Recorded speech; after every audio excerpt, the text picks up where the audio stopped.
this has been as it begins to draw to a close with this, the most intimate and perhaps peaceful moment of it all?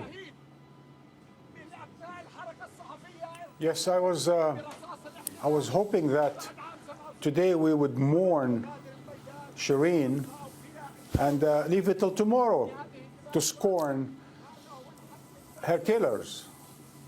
But there's no break, it seems, in Palestine. No one can ever take a break, not from the madness anyway.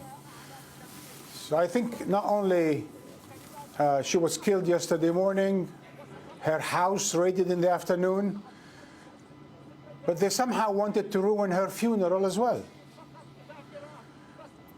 It's just unbelievable. Why this persistence in humiliating, in attacking, in aggressing? Why the sadism? Is it really explicable why you kill someone in the morning and attack their house in the afternoon?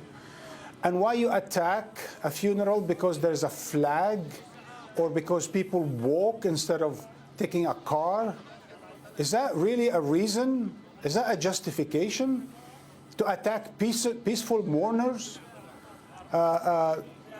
Trying to do what any decent human being, what any decent community would do for one of its own? So the hope that today will only be for mourning would not pass. There's always have to be some sort of a confrontation or another with the Israeli security forces, because that is the nature of the occupation. We always ask the question, why? Well, because that's who they are, occupiers. Is Shireen's death, do you think, could it be, is it too much to hope to imagine that the death of a high-profile journalist, our colleague, our friend, could be a turning point for the people of the occupied territories, these oppressed people, for this ongoing situation? Is that too much to hope, Marwan, do you think? It seems like it is, but, you know, miracles happen, and that is presumably the land of miracles, all right? So we can always hope for a miracle, but we also can always work towards one as journalists. Certainly, this should not pass with impunity. Clearly, someone should be held responsible.